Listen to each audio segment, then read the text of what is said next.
This is now Marker. Okay. Ready and action. So you want to all introduce yourselves, how you're involved with the production, and yeah. okay.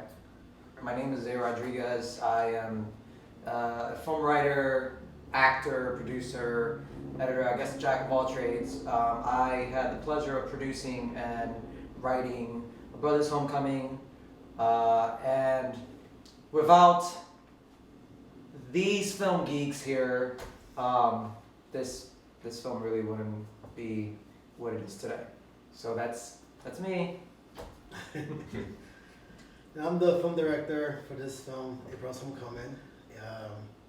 He approached to me with the script. I found it very interested and decided to take on it. I was a little skeptical when he said 1 day shooting. I was like, oh, shoot, That's, making films, period, is very challenged. But for 1 day, I was like, okay, I love challenge. So then came to the casting and found a great cast. And the rest was history,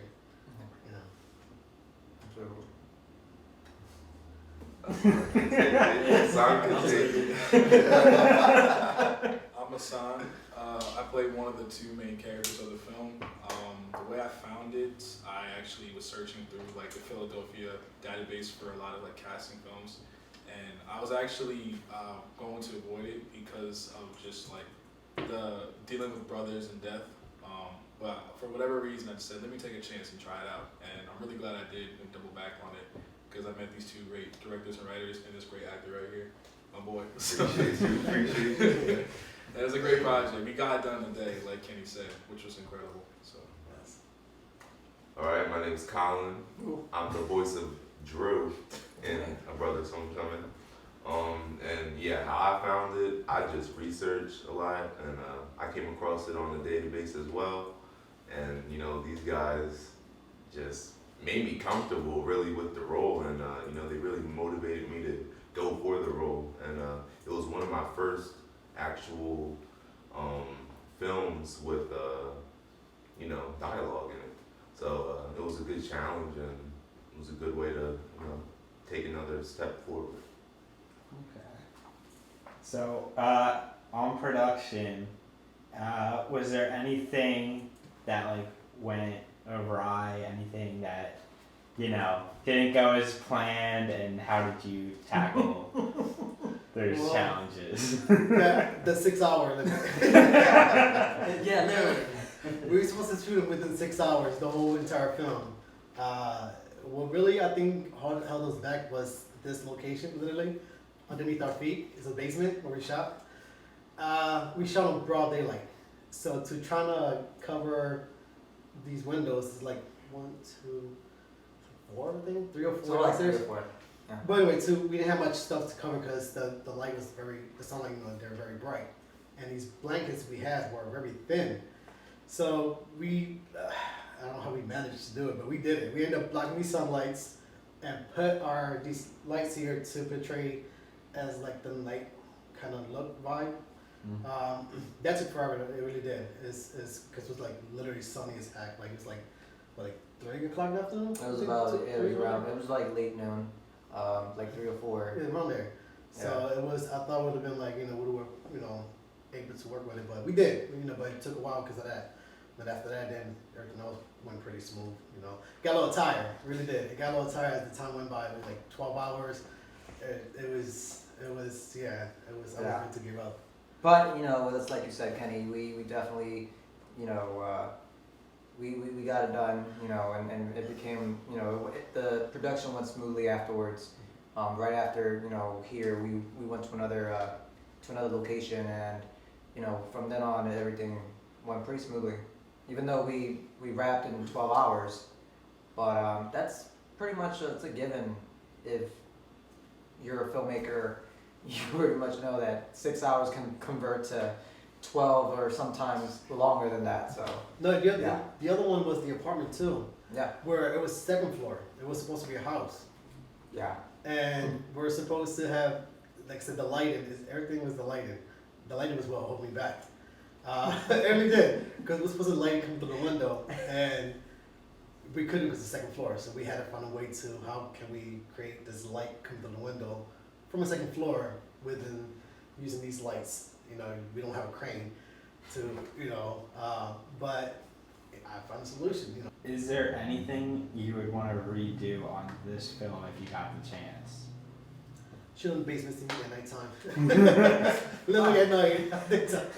That's about it. It's Chill in the basement. The basement was the longest. It really was. Believe it or not, as short it was on the film, it would have been a lot easier if it was done at night.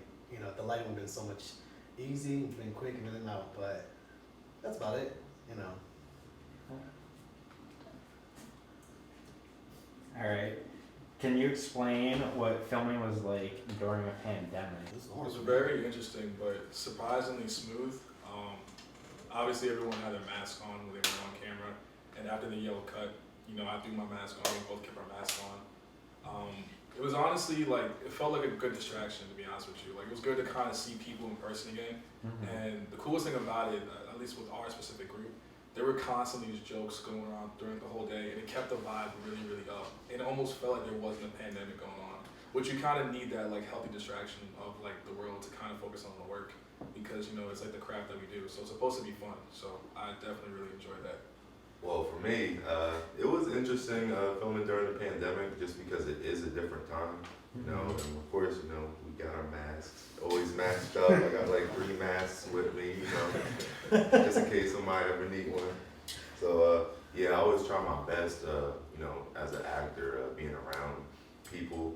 I always just try and follow the proper precautions, because I don't want to get sick or get anybody else sick, because it's threatening lives, But, it hasn't really slowed me up any. If not, I've been thriving as an actor during the pandemic just because I do have that extra time off, and I do have more time to focus on the, upcoming projects or just strengthening myself. So yeah, and they made it real comfortable. They had the set protocols. Strict, look, yeah, it was on us, so it was good. And also as an actor, you have to take numerous COVID tests. I've had probably 3 or 4 in the past 2 weeks, so stay up to date. It's the smart one. Me, I just it actually pushed me to make films. This pandemic is felt like the end of the world, and I'm like, oh no, I gotta make more films before I go, out with a bang. No, I did. I looked at it that way. I feel like tomorrow's not a promise, Yeah. and it's getting scary. So I'm like, shit, I might as well die what I love to do, filming. So it kind of motivated me to just make films more, much more frequent. Yeah. I'm right there with you too, Kenny. It was mainly more time. The spider's different, kind of crazy. However, it was a time to really, for me, self-reflect on myself and my creativity as an individual and as an artist, where clearly, this can't be it. This is 2020 is not the end. So, to get into that mentality, to work on yourself, work on your craft, and create what pretty much people are going to see on January the 23rd. It's Prime. Yeah, on Prime Video, yes, on Prime Video. It's something which call it very accomplishing, and I encourage anyone that's within this business, or if you have a passion or a dream, to continue to motivate yourself. Is it the filmmaker's responsibility to find and develop your audience? Yes or no, and why do you feel that way? It's the filmmaker responsibility to develop. To find the audience, find their audience. Yes. Okay. I do believe. You gotta know who you're aiming towards to, as far Yeah. because there's if you know who you're aiming towards to, you kind of know where to take the film. What helps me is, so when I read the script, I kind of have the vibe, so I use movie reference. What kind of movie they kind of gives me that kind of vibe, relates to it. And then since that movie did success, like a Hollywood type of films, like Freddy Krueger or something, I would kind of study because it gives that kind of vibe when I read the script and trying to aim it towards that direction to basically target that kind of audience that likes that particular movie that exists out there, but in a different way from a different story, different structure. So that's how I approach it. You know? I agree with Kenny. I would just add that if you can't find your audience, don't be discouraged because sometimes it just takes some time to get that, the right thing that'll hit. And a lot of times, like the audience, they have plenty of there's plenty of options out there. Like we have different streaming sites, different shows. Like it's literally we're battling for their time. So at the end of the day, it's gonna be hard to get the audience to pay attention. But like Kenny said, I definitely think it is the filmmaker's responsibility.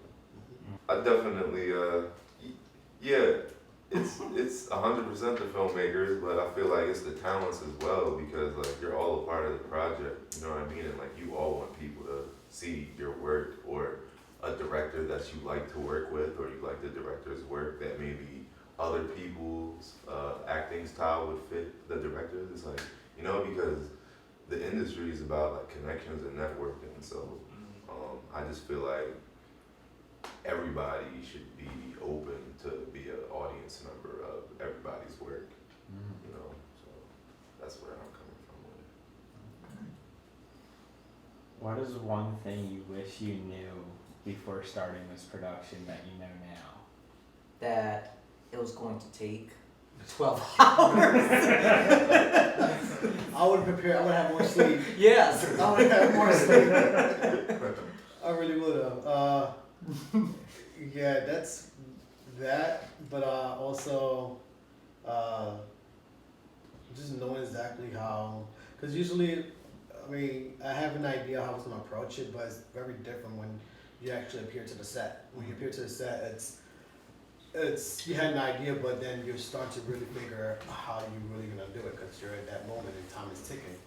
So For me, if I knew what we were having for dinner that day, I would have been so much more prepared for that migraine because that food was fire. It was literally just soul food smorgasbord of just everything. So if I knew that coming into it, that migraine would have been dead. So if I knew that. So I would just say probably alright, so I'm the type of person when I work, I like to kind of know the ending result. So I know what I need to do to get there. You know what I mean? So I like that. So but with filming, you can't really work backwards. Well, you can, I guess, if you wanted, but what's the point in doing that? You know what I mean? So for me, filming just always just it throws me for a whirl because it's I'm always anticipating what's coming next, and you can't really. You can anticipate, but don't anticipate too much because you'll be out of the director's vision. So yeah. So it's just kind of staying in the moment for me. That's always a challenge. But I know now, just relax, and everything will come. And how cool the directors and producers were, because I'm these guys are great, and I was I knew that they were cool going into it, but if I didn't know they were really cool, I'd have been oh cool, I would have been super nervous beforehand, I just would have relaxed and just let it all settle, I appreciate that. Yeah, thank you. Now we know Drew's weakness.